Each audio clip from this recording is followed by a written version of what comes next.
예배곡 해석, 가사 묵상의 어떤 원리와 실제 이런 내용인데요. 강의 안에 나오지만은 이런 이야기를 먼저 한번 해보고 싶습니다.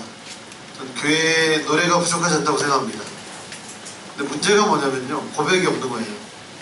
많은 경우 우리가 제가 앞에서 예배를 인도해 보니까 그 방송 용어 중에 그런 표현이 있죠. 이렇게 영혼 없는 고백이다. 여러분 어떻게 생각할지 모르겠어요. 얘가 저를 막 째려봐서 지금 피하고 있어요. 지금 여기 있는데, 사실은 회중들도 회중들이지만은 사실 예배를 섬기는 분들에게 있어서 어떻게 보면 더 도전이 될 수 있는 이런 부분이라고 생각돼요. 예를 들어서 나 기뻐하리를 찬양하는데 얼굴이 기쁘지 않고 그 기쁨을 노래할 수 없다면은 저는 이거는 내 어떤 정서적인 면과 또 내 어떤 내면과 또 내가 말하고자 하는 것이 따로따로가 되는 거죠. 이렇게 따로 가는 개념이 되잖아요. 많은 경우 그런 이유 중에 하나가 뭐냐면 우리가 가사에 대해서 생각하지 않기 때문에, 이해가 없기 때문이라고 얘기할 수 있습니다.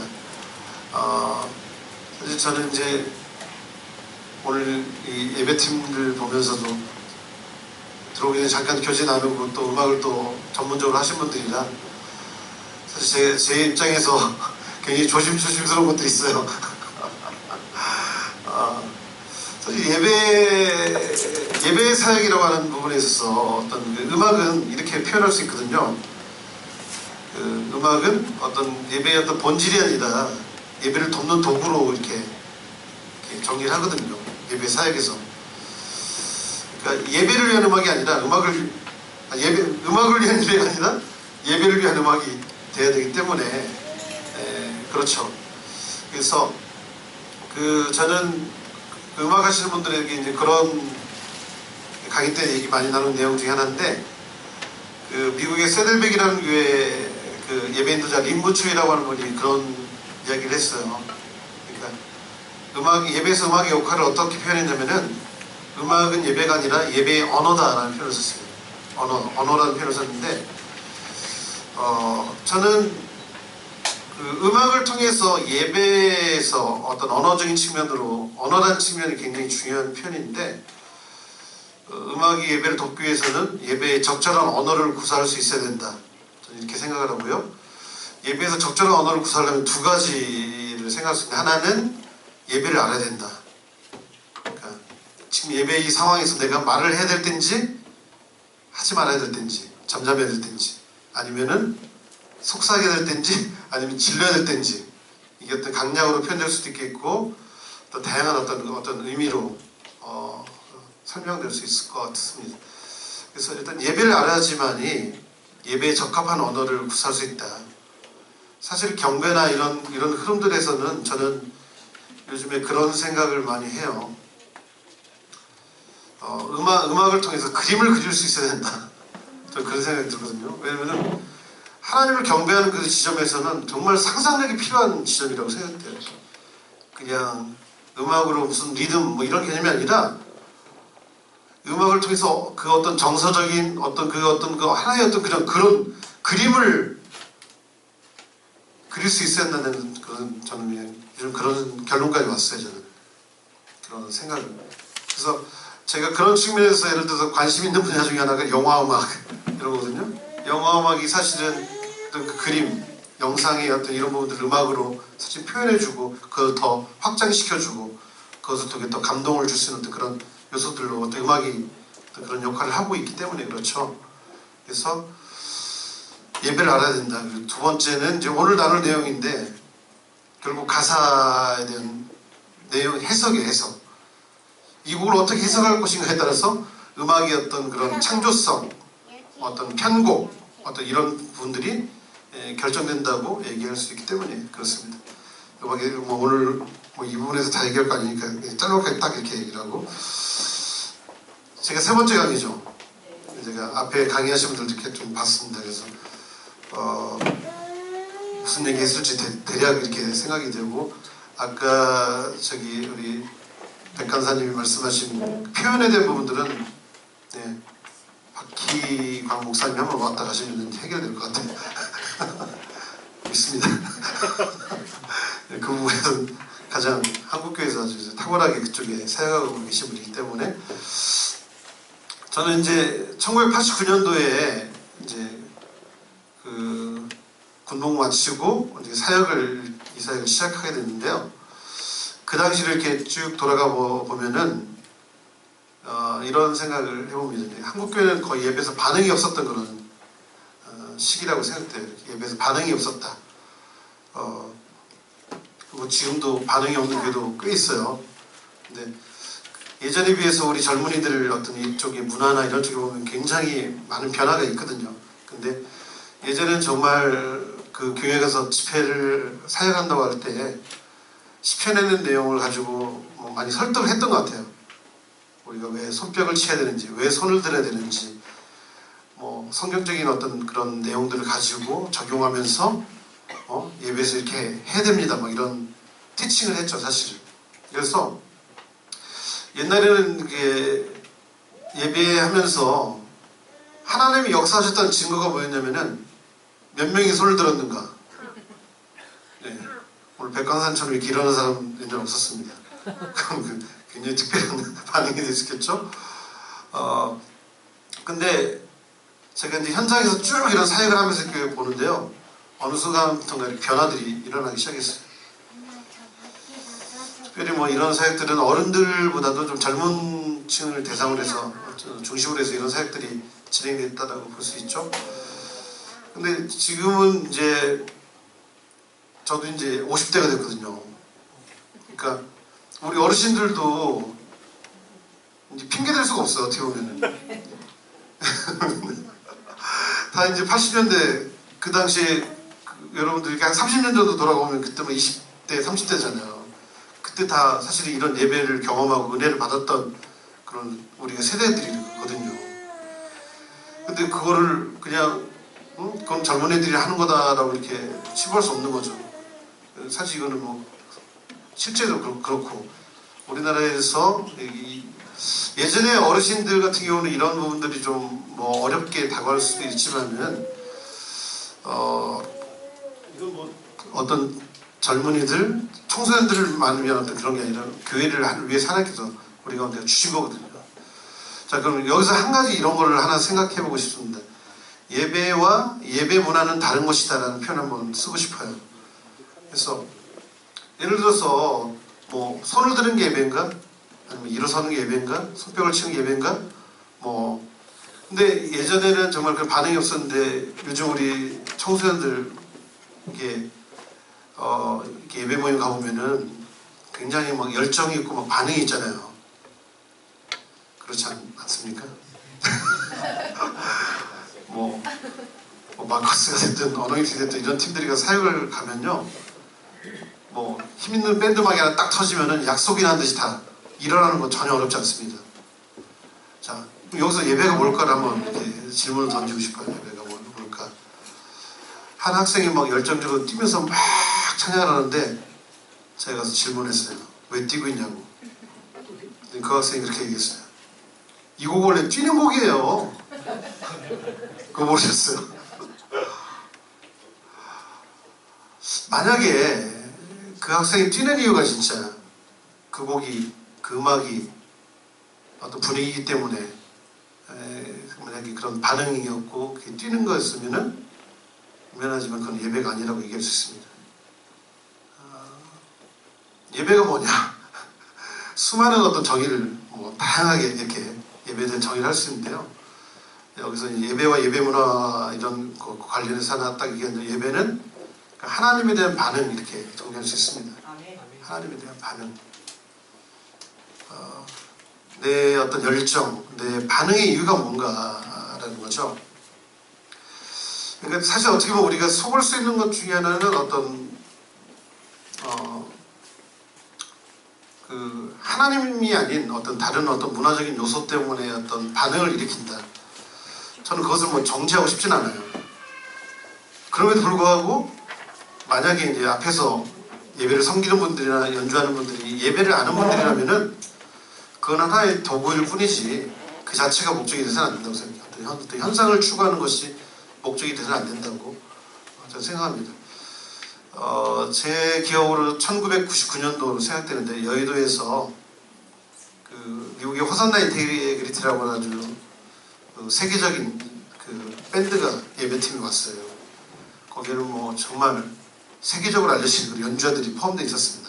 뭐 아브람 라월이라든지 뭐 아주 막 세계적인 그런 연주자들이 같이 왔는데 제가 제 기억으로는 그 팀이 세 번째 노래를 딱 하는데 악기 솔로가 나왔어요. 악기 솔로가. 근데 그때 한국 분들이 어떻게 반응했을까요? 와! 이렇게 반응했어요.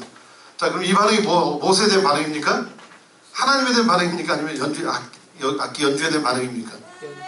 연주에 대한 반응이죠.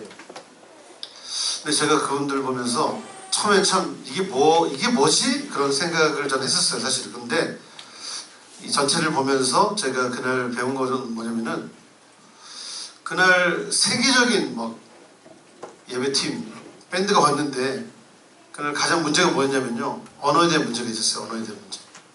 그분들이 한국말을 못하잖아요. 그죠? 우린 영어를 잘 못하더라고요. 언어의 장벽이 있었는데 그분들은 음악을 통해서 그 언어의 장벽을 저는 이렇게 허물어뜨렸다고 저는 생각이 들었어요. 음악을 통해서 사람들의 마음을 열고 그 마음을 일으켜서 그걸로 끝난 게 아니라 그것을 가지고 하나님께로 데려간 거죠. 저는 그것이 굉장히 중요한 부분이라고 생각합니다. 음악이 하나의 어떤 그분들과 소통할 수 있는 언어, 또 그분들이 마음을 열 수 있는 언어가 돼가지고 결국 그것을 통해서 어떤 음악을 위한 예배가 아니라 예배를 위한 어떤 음악으로 어떤 그런 음악을 통해서 사람들을 하나님께 데려갔다고 하는 것이 저는 굉장히 중요한 초점이 있다고 생각되고요. 그래서 다시 한번 얘기하면 이제 여러분들 제가 조금 점검하고 들어가는 거예요. 예배와 예배문화는 다른 것이다. 무조건 일어난다고 뛴다고 해서 뭐 그게 옳다라고 얘기할 수는 없겠죠. 어떤 분들은 앉아서 내공으로 예배하는 분도 있을 수 있죠. 얼굴로 표현이 안 되지만은 깊이 예배하고 있는 분이 있을 수도 있습니다. 근데 좋은 것은 우리 내면과 우리 고백과 우리 정서, 우리 모든 것들이 하나가 될 수 있다면 좋겠죠. 자, 제가 계속 딴 얘기해서 안 되겠어요. 강의 안 들어가겠습니다. 강의에 보시면은, 자, 예배곡 해석은 제가 좀 사역자를 생각하면서 왔는데, 보니까 그냥 사역을 하지 않는 분들이 있는 것 같아요. 그런데, 그분들에게도 도움이, 유익이 될 줄 믿습니다. 잘 생각해 보세요. 그 내용을 보시면서. 예배 사역자가 훈련해야 될 가장 기본적이면서 실제적인 영역이라고 얘기할 수 있는데요. 크게 우리가 곡을 해석할 때 두 가지 해석이 있습니다. 하나는 내용적인 해석, 가사를 묵상하고 나의 자신의 고백으로 만드는 어떤 그런 내용적인 해석이 있고요. 두 번째는 음악적인 해석이 있습니다. 이 노래의 키, 조가 어떤 조인가, 리듬, 템포, 빠르기, 어떤 이런 음악적인 어떤 것들이 해석이 있어요. 그런데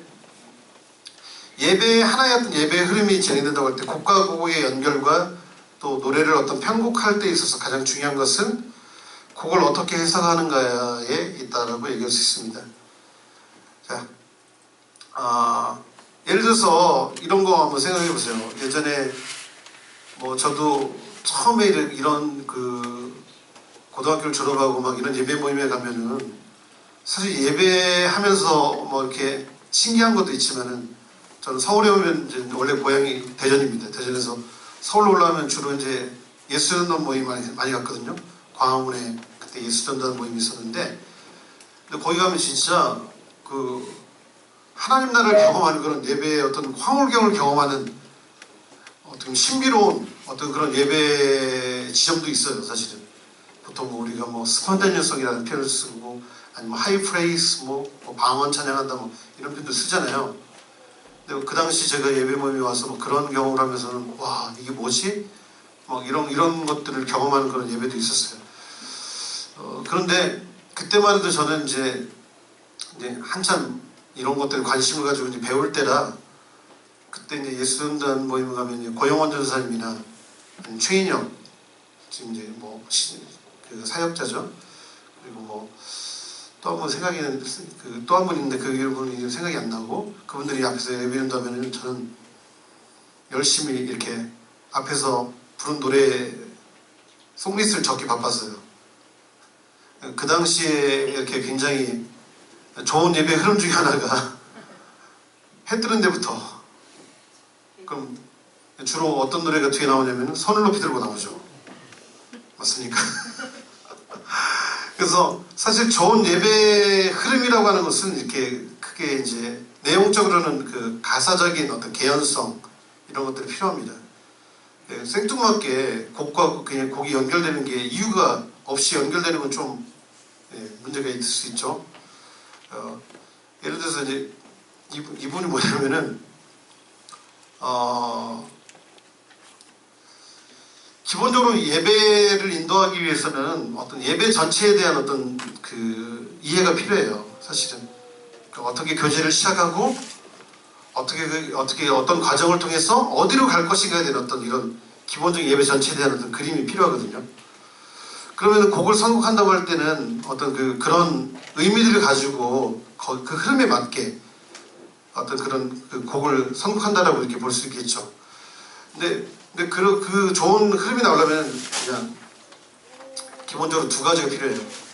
내용적인 개연성 그리고 음악적으로 키와 리듬, 템포가 맞아야 돼요. 예를 들면 선을 높이 들고 하고 해 뜨는 데부터가 아주 두 곡이 연결되는데 한 곡처럼 이렇게 자연스럽게 연결되는 수 있는 이유가 뭐냐면은 가사적인 내용이나 아니면 음악적인 키, 이 키죠. 그리고 리듬, 뭐 셔플이라고 하는 리듬은 뭐 보통 뭐 이렇게 전문적인 표현을 어떻게 쓸지 모르겠네요. 어떤 셔플이라는 리듬 그리고 템포도 비슷한 어떤 형태를 갖고 있기 때문에 두 곡이 아주 자연스럽게 이렇게 연결되는 이런 흐름을 만드는 거거든요. 그러니까 중요한 것 중에 하나는 그 내용이에요. 내용, 가사의 내용, 어떻게 해석할 것인가 이런 건데 기본적으로 그런 얘기 하나 더 하고 싶습니다. 이 내용적인 해석과 음악적인 해석이 있는데 항상 그 우선순위는 어디냐면은 내용적인 해석이 있다라고 얘기할 수 있어요.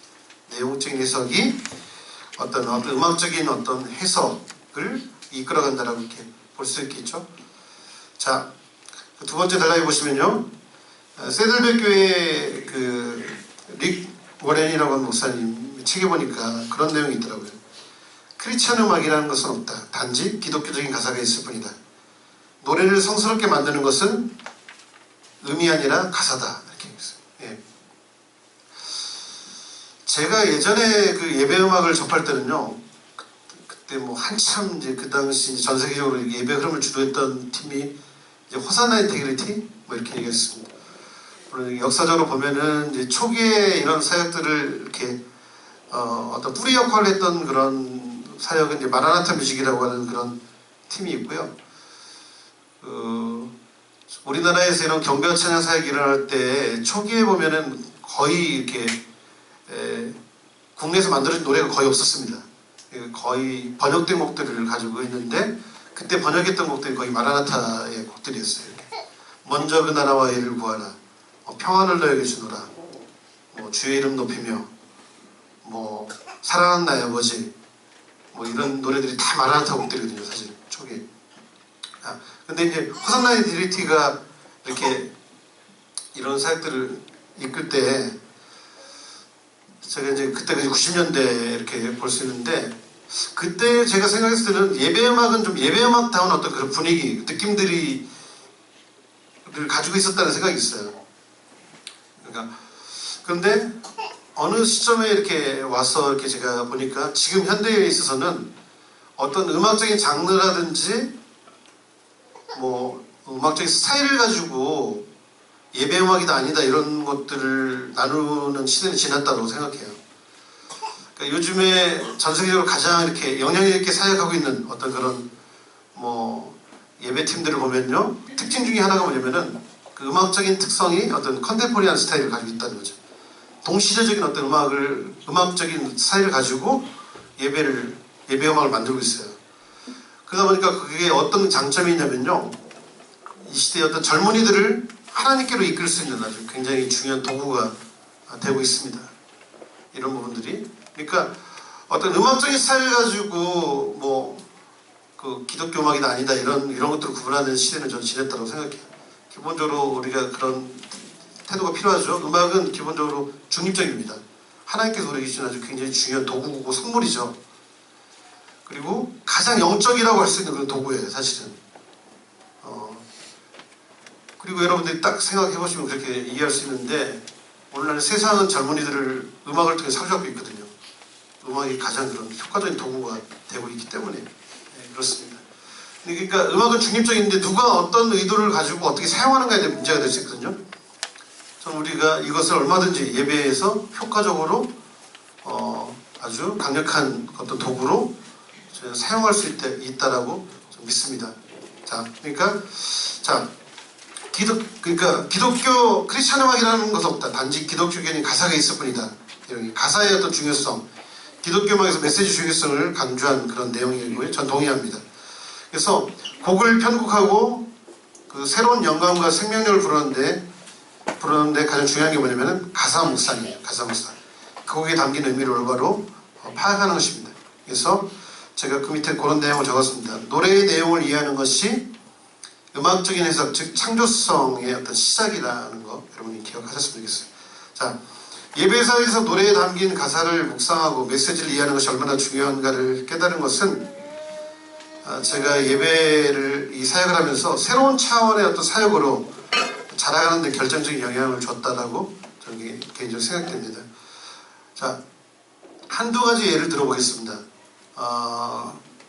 제가 한 번은 한 대학교 선교단체 그 연합으로 집회를 수련을 하는데 거기 강의를 가게 됐어요. 강의를 가서 제 순서를 마치고 이렇게 내려오는데 찬양 인도하러 올라온 형제가 그때 불렀던 노래가 어떤 노래냐면 내는 주의 영광을 보내 이런 노래였습니다.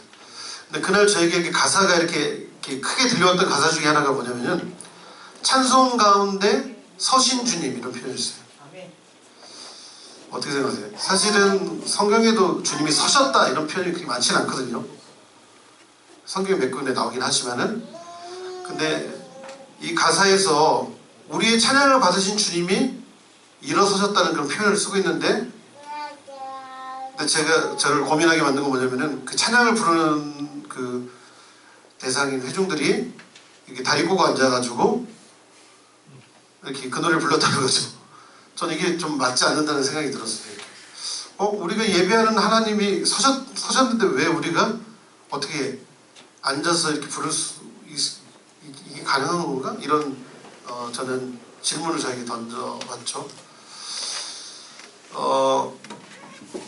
제가 또 이런 노래 하나 또 생각해봤습니다. 우리 바다 덮음같이 이런 노래 그러면 그 브릿지 부분에서 보리라 그날에 주의 영광 가득한 세상 그리고 우리는 듣게 되리 온 세상 가득한 승리의 함성 딱 그러죠. 근데 우리가 승리의 함성 하는데 승리의 함성은 안 들리고 박자 세면서 승리의 함성 둘 셋 넷 물이 바다 이렇게 들어가죠.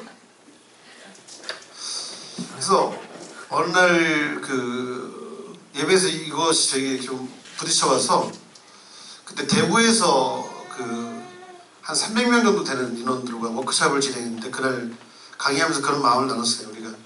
우리가 승리 함성에서 진짜 승리 함성을 질렀으면 좋겠다. 진짜 원생 승리 함성에서 연주가 브레이크 해가지고 쫙 밀어주는 그 느낌에서 싱어들이 거기서 모이는 모든 회중들이 함성을 지르자 이렇게 약속을 했어요. 근데 그날 예배 때 그렇게 했는데요. 제 평생에 잊을 수 없는 예배의 어떤 경험이 있었습니다. 동시에 그곳에 모인 사람들이 함성을 지르는데요. 그때 진짜 시끄럽다는 느낌이 하나도 안 들고 너무 이렇게 투명한 느낌. 소리가 그 공간을 가득 채운 그 느낌 자체가 마치 이렇게 막 순간이동해서 다른 나라에 와 있는 그런 아주 놀라운 어떤 예배의 경험이 있었어요. 자, 이게 그러니까 해석에 대한 부분입니다. 해석. 어떻게 해석을 할 것인가에 대한 부분이거든요. 그 정종원 목사님이 만든 노래 중에 그런 노래가 있어요. 강물 같은 주의 은혜 파도처럼 넘쳐나네 주를 향한 이 마음을 멈출 수가 없네 놀라우신 주의 은혜 소리치며 노래하네 주를 향한 이 마음을 전심으로 외치니 그 다음에 어떻게 나옵니까? 예예 이렇게 나오죠? 전심이 예예 이거예요. 사실 정종 목사님이 이제 그 노래 만들 때 그 동기가 됐던 곡이 어떤 곡이냐면은 그 주의자비가라는 노래였어요. 주의자비가. 지금 제가 뭐 머리가 점점 이렇게 하야 이렇게 누구죠? 그 노래 만든 사람이? 데이비 루이스. 네, 데이비 루이스. 감사합니다. 우리나라에 왔었어요. 제가 만났는데 참 너무 매력적인 사람이었어요. 진짜로. 네, 이제 그분의 그 주의자비가 보면 뭐가 나옵니까? 헤이호 이렇게 나오죠. 자 여기 보면 이 헤이호를 어떻게 해석할 것인가에 대한 부분이 헤이호를 음악으로 해석할 것인가 아니면 어떤 우리의 기쁨, 우리의 어떤 정서를 표현한 어떤 그런 것을 해석할 것인가. 저는 그 해석이 물론 음악적으로 헤이호했지만은 우리 어떤 정서적인 그 표현이라고 생각했거든요. 그러니까 사실은 음악에 갇혀 있지 않은 거예요. 이렇게. 헤이요 여기에 묶여 있을 필요 없는 거예요. 내가 하고 싶은 그 정서적인 표현하면 되잖아요. 헤이 음정 올릴 수도 있고 헤이요를 다른 어떤 그 음으로 표현할 수도 있고 내 어떤 그것들을 할 수 있는 거잖아요. 근데 어쨌든 정종 목사님은 예예 이거였어요. 그 헤이요가 예예가 됐어요. 근데 제가 그 정종 목사님이 이 노래를 그런 마음으로 만들었고 예예 그러면 예예 이렇게 서로 화답하는 그런 의미로 만들었거든요. 이 노래를 만들었는데 꿈 있는 자유 앨범에 보니까 너무 바다 느낌 나게 아주 음악이 멋있게 나왔는데 원래 그 곡을 만들 때 그 마음이 없는 거예요. 느껴지지 않는 거예요. 예예 이렇게 이렇게 마음이 안 느껴지는 거예요. 그래서 제가 어너인팅 이즈 만들 때 제가 저희 팀 멤버들하고 얘기를 했어요. 그래서 이 곡에 대한 마음들 나누고 그 예예 나오기 전에 주를 향한 이 마음을 전심으로 외치리 하면서 우리 함성을 지르자. 저희 팀하고 약속을 했습니다. 지금. 네, 앨범을 들어오시면 제가 솔로로 지르고 있어요. 아무도 저를 따라오지 않았어요. 근데 정말 다행인 건 뭐냐면요. 음이 꺾이지 않은 게 정말 다행이었어요. 예! 하나님께서 피아르키를 주셔서 자 이런 부분들 이런 부분들 얘기할 수 있어요. 곡에 대한 해석. 그래서 아까도 제가 여러분에게 말씀드렸던 것처럼 교회 안에 노래가 부족하지 않다. 문제는 고백이 없는 것입니다. 매주 우리가 수많은 노래를 부르고 있지만 노래의 가사가 나의 고백이 되지 않고 나의 믿음을 담아내지 못하기 때문에 그 노래가 공허한 메아리가 되고 마는 것입니다. 우리가 노래한다는 건 어떤 의미가 있냐면요. 누군가에게 어떤 메시지를 전달한다라고 이렇게 볼 수 있습니다. 만약에 이런 것도 한번 생각해보세요. 인도자가 일어나라 주의 백성 이 노래를 선곡했어. 일어나라 주의 백성. 근데 아무도 안 일어나. 이런 분위기라면은 이런 곡을 선곡하면서 굉장히 절망스러울 것 같아요. 저는. 그렇지 않으세요? 권 목사님 어떠세요? 뭐 안 일어난다고 너무 근데 예배곡에서 사실 어떤 그런 행위적인 어떤 정서적인 이런 분들 표현하는 것들은 사실은 그 곡을 만든 사람이 그런 경험을 토대로 해서 이렇게 그렇게 가사를 썼다라고 볼 수 있거든요. 예를 들어서 근데 왜 우리가 그런 표현들이나 이런 것들을 담아내지 못하는가 생각하지 않는 거죠. 생각하지 않는 거예요. 지존하신 주님 이름 앞에 모두 무릎 꿇고 경배해. 아무도 안 꿇죠. 아무도 꿇지 않아요. 어떻게 보면 지금 우리 어떤 문화 자체가 그런 문화가 아니기 때문일 수 있고 뭐 아니면 의자가 있기 때문에 이렇게 자유롭게 무릎 꿇거나 엎드리거나 이런 걸 할 수 있는 우리 어떤 환경이 아니기 때문에 그럴 수도 있죠. 그렇다면 지금 우리의 마음을 꿇고 있나? 뭐 그런 생각을 하면 되죠. 근데 왜 꿇지 않는가? 지존하신 그 하나님에 대한 이해가 없기 때문에 지존이 뭔지 모르기 때문에 저는 이제 예배 이런 사역하는 분들에게 강의할 때는 단어 연구를 하라고 얘기하죠. 단어 연구. 지존 우리가 어른들은 쉽게 영화로 딱 접근되죠. 이렇게. 지존무상. 그냥 어려운 현대 잘 쓰지 않는 표현이잖아요. 사실 지존이라는 말이 왕을 극존칭하는 어떤 그 표현이거든요. 이렇게. 예. 그러니까 진짜 하나님이 그런 하나님을 내 안에 믿어지고 그런다면 거기에 대한 우리의 태도가 있고 우리의 어떤 반응이 거기에 대한 반응을 가지고 하나님 앞에 예배하는 거거든요. 근데 우리는 어떻게 보면 지금 우리 현대에 있어 우리에게서는 그런 부분들이 많이 잃어버리고 있지 않나. 어쩌면 그 태도적인 부분에서도 우리가 이제 어떤 구조적인 문제를 태도적인 문제를 볼 수도 있어요, 사실은. 여러분 좀 예배가 하나님을 위한 것이라고 생각하세요? 예배가 하나님을 위한 거잖아요. 근데 그 진실을 이렇게 파고 내려가면요, 하나님께서 뭘 얻어내려고 예배를 만든 게 아니라 우리를 축복하기 위해서 만드셨다는 걸 여러분 이해하셔야 돼요. 아멘. 하나님을 위한 거라고 생각할 수 있지만 사실은 우리를 위한 거예요. 사실 예배. 뭐 하나님이 뭐 돈이 부족해서 우리에게 헌금을 걷어들이려고 예배를 만들었습니까? 그렇지 않아요.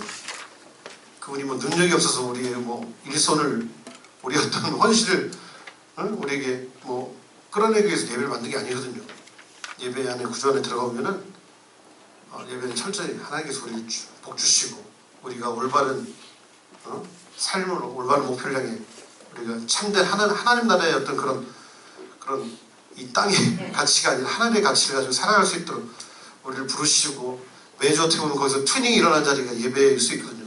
진정한 예배는 그러니까 우리 안에 어떤 잘못된 가치관 이런 것들이 튜닝되는 시간이고 세상의 가치가 무너지고 하나님의 가치가 세워지고 그러니까 우리가 참된 길을 갈 수 있도록 우리 방향을 조정해주는 자리가 예배의 자리가 될 수 있거든요. 근데 우리가 예배를 하나님을 위한 것이라고 얘기하지만은 저는 현대 예배에 있어 문제점 중에 하나는 뭐냐면요, 예배가 자꾸 사람 편리주의로 흘러가고 있지 않나, 자꾸 저는 그런 생각이 들어요. 어떤 예배의 시간, 어떤 예배 뭐 이런 모든 구조 자체가 예를 들면 하나님은 피드백하지 않는데 사람들은 피드백하죠. 여러분 요즘 그 한국교회 예배에서 설교 시간이 25분 정도 딱 이게 가장 그 이렇게 예배 시간에 그렇게 정해지는 거 아세요? 이렇게 뭐죠? 에버리지? 평균이 25분이에요. 25분. 찬양인도 이렇게 보면은 예배 시간에서 저도 이제 주일날 어른들 예배에서 한 15분 정도, 또 우리 젊은 친구들 만나서 30분 정도 예배하는데 그 시간에 승부를 걸어야 되는 거거든요. 어떻게 생각하세요? 근데 제가 알고 있는 한계를 보니까 거기에는 어떻게 우리가 그 세상의 가치 막 이런 것들을 가지고 한 시간 반 시간 안에 그 시간 안에 우리가 어떻게 이 문제, 우리의 어떤 이런 문제들을 해결할 수 있겠냐? 불가능하다. 그런 교회도 있습니다. 하루에 예배하는 6시간 이렇게 예배하는 교회도 있어요. 근데 우리가 좀 생각을 해봐야 돼요. 이렇게 예배가 사람 편리주의로 가고 있다. 이런 것들. 여러분 하나님께서 우리에게 저는 예배를 구걸하신 적이 없다고 생각합니다. 손을 한번 들어주면 안 되겠니? 막 우리에게 막 사정하신 적 없죠. 그렇죠? 근데 많은 경우 우리가 내 컨디션에 의해서 예배하고 있지는 않은가, 그런 생각입니다. 사실 예배라는 그 언어적인 해석으로 들어가면 사실 그 하나님의 그 가치를 드러내는 거라고 이렇게 얘기할 수 있는데, 그 가치를 드러내는 방법 중에 하나는 뭐냐면요, 그 가치를 드러내는 방법 중에 하나는 뭐냐면은 희생하는 것이고 대가 지불하는 것입니다. 그러니까 하나님의 가치를 드러내기 위해서는 어떻게 보면은 우리 예배 안에 희생과 대가 지불이 요구된다는 거죠. 저는 그렇게 생각합니다. 편하고 뭐 나이스하고 그게 우리의 예배가 지향해야 될 지점이 아니라고 생각해요. 그래서 이렇게 한번 생각해보죠. 예배는 가치를 돌린다고 할 때 그 가치, 모든 사람은 가치를 가지고 있잖아요. 근데 내가 무엇을 가치 있게 여기는가를 확인하는 방법이 있어요. 뭐냐면은 내가 그 가치에 대해서 어떤 희생과 대가 지불을 할 수 있는가요? 그것이 그 가치를 증거하고 드러내는 어떤 행위라고 얘기할 수 있는 거죠. 근데 좀 우리 예배가 그런 하나님의 가치를 우리가 드러내고 있는가, 저는 여러분에게 좀 도전하고 싶은 거예요.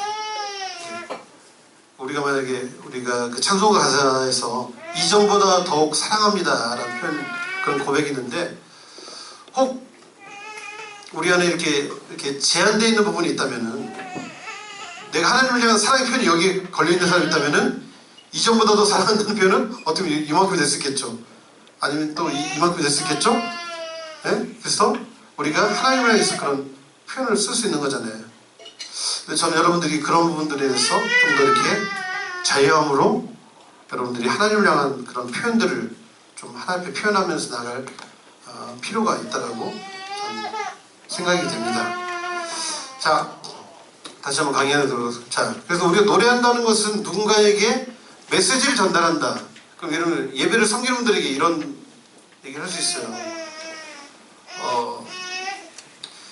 내가 노래를 앞에서 노래를 하는데 가사에 대한 묵상이 되어 있지 않다. 이 가사가 뭘 의미하는가를 생각하지 않고 노래한다는 것은 어떤 것이 될 수 있냐면요, 내가 누군가와 대화를 나누는데 내가 무슨 말을 하는지도 모르고 이야기하는 것 똑같은 결과를 만들 수 있다고 생각됩니다. 여기서 여러분들이 분명히 노래할 때 그 노래는 정말 한편의 설교가 될 수 있고요, 중보가 될 수 있고요, 그 가사 안에 저는 그 능력이 있다고 좀 믿습니다. 우리가 무슨 막 공수표 날리는 게 아니잖아요. 그러니까 온 땅이여 주님께 외쳐라 할 때는 그 땅을 향한 선포잖아요. 그러니까 서울 땅은 주님을 찬양하라, 뭐 이런 고백이 되는 거죠. 네? 하나님이 그런 예배를 받게 합당하신 분이라고 믿으시죠? 아멘. 예, 좋습니다. 제가 이런 얘기를 오늘 밤을 새야 되기 때문에 자, 가사성이 중요하다는 다시 한번 여러분 생각하게 돼서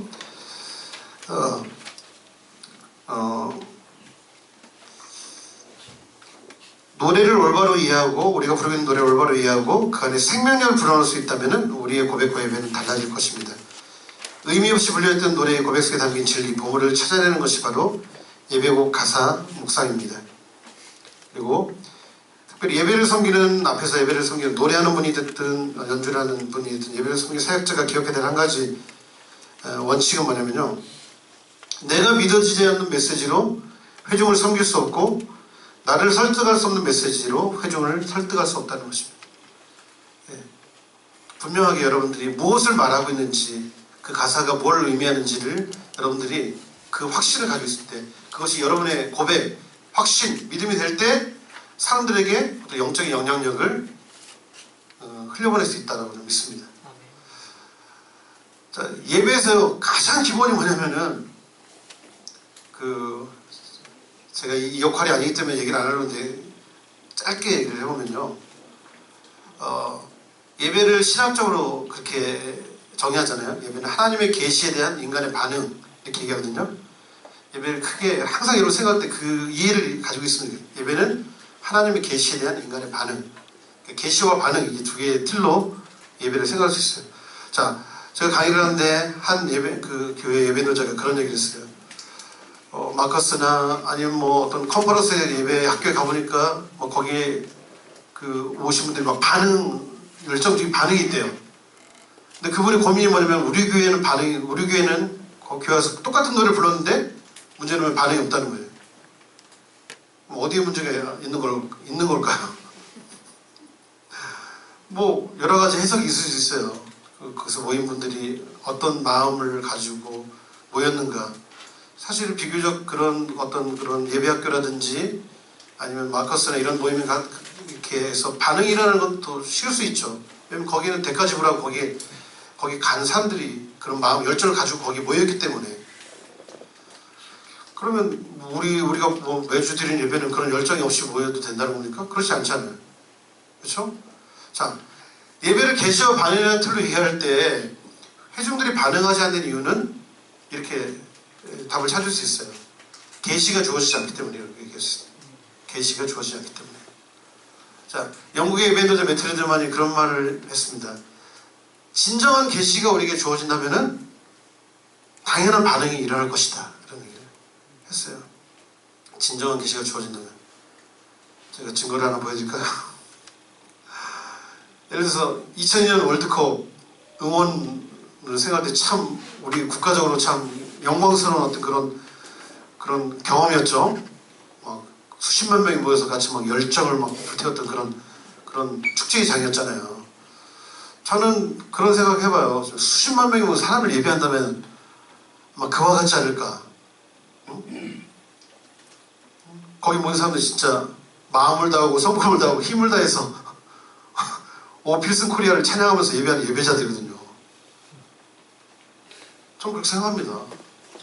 이 부분은 뭐 미국의 패션이라고 하는 그 캠퍼스를 중심으로 일하는 어떤 큰 젊은이들의 붕운동이 있는데요. 그 사역을 주도하고 있는 루이 기글리오라고 하는 분이 그런 얘기를 했어요. 성경적인 예배를 찾아보려면요, 오늘날 스포츠 경기장에 가봐라 이렇게 얘기하고 있습니다. 가수들 콘서트장에 가봐라. 거기에 자기들이 사랑하는 아티스트, 그 선수를 향해서 진짜 성경에서 얘기하는 그 손뼉을 치고 갈채를 보내고 환호하고 열정을 쏟는 그런 예배자들을 볼 수 있다는 거죠. 대상이 다를 뿐이죠. 네? 보세요.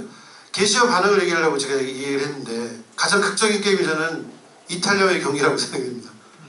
네, 초반에 우리 한 골 넣을 수 있는 기회가 있었는데 안전 선수가 실축했어요. 못 넣었어요. 그리고 바로 비에디 선수 헤딩골. 네, 제 기억에는 그 옷이 굉장히 잘 늘어났다는 기억이 아직도 있어요. 헤딩골 넣었어요. 1대0으로 지고 있었죠. 거기서 지면은 우리 국가적인 이 축제가 끝나는 거예요. 우리나라에서는. 아주 그래서 내일이 없는 게임, 아주 치열한 게임이 이렇게 진행됐습니다. 그런데 게임 종료 몇 분 전에 어떤 일이 났습니까? 네, 설기현 선수가 동점골을 넣었죠. 자, 계시가 뭘까요? 계시가 뭐냐면요, 슛! 골인! 이 계시예요, 계시. 그때 어떤 반응이 일어났습니까? 여기 다 그렇게 하셨죠? 나는 내성적이니까 우와 뭐 그렇게 이건 없습니다. 나는 뭐 고향이 충청도니까 뭐 3초 후에 우와 이런 거 없습니다. 그 계시가 우리에게 주어진 그 순간 그것에 합당한 반응이 일어난다는 거죠. 그러니까 저는 예배하면서 가끔 그런 이야기를 할 때가 있는데요. 하나님을 위해서 뭔가를 하려고 애쓰지 마라. 괜히 분위기 때문에 손 들었다가 팔은 아파오고 이거 언제 내야 되는 거 아니고 이러지 마세요. 네? 내가 하나님을 위해 뭔가를 하려고 애쓰지 말고 하나님이 내게 어떤 분인지를 기억하라고. 하나님 내 삶에 어떤 일을 행하셨는지를 기억하라고 말씀드리고 싶어요. 그것이 믿어진다면은 그것에 합당한 반응으로 우리가 하나님 앞에 하는 거죠. 반응하는 거죠. 자, 계시와 반응이라는 측면에서 볼 땐 그런 거예요. 성도들이 예배된 반응, 어떤 그 고백에 대한 합당한 반응이 일어나지 않는 저는 어떤 그런 구조적인 어떤 문제를 찾는다면은 앞에서 예배를 섬기는 분들이 그런 확신, 사람들에게 그런 계시적인 메시지를 전달하지 못하기 때문이라고 얘기할 수 있습니다. 그러니까 회중들의 문제이기 전에 먼저 예배를 섬기는 분들의 책임이 저는 있다고 생각해요. 여러분들이 부른 노래에 대해서, 그 고백에 대해서 분명히 여러분들이 책임을 지어야 된다고 생각이 됩니다. 여러분을 만약에 여러분이 그런 확신과 믿음으로 그 노래를, 그 고백을 한다면은 그 고백이 저는 그곳에 모이는 분들을 전염시킬 수 있다고 좀 믿습니다. 그러면 열정으로 그분들을 데려갈 수 있다고 생각이 듭니다. 자, 가사 묵상의 원리에서 보면요, 노래 거기 보시면은 진짜 불가능한 영역이 지금 제가 이거 도저히 못 끝내겠죠 오늘? 하는 데까지 해보겠습니다.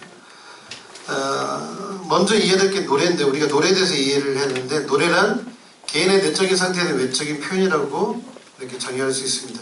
우리는 마음 가득한 것을 노래하게 되어 있다.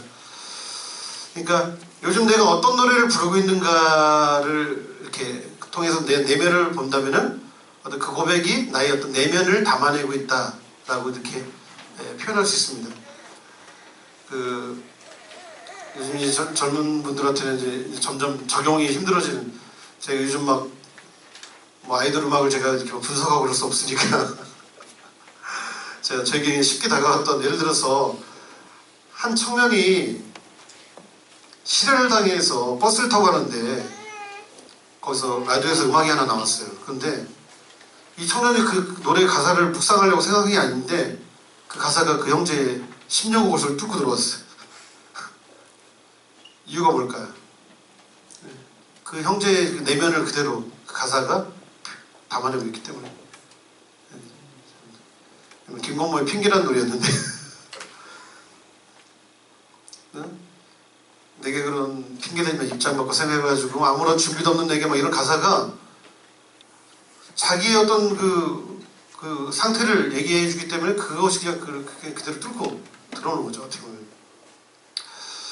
마찬가지로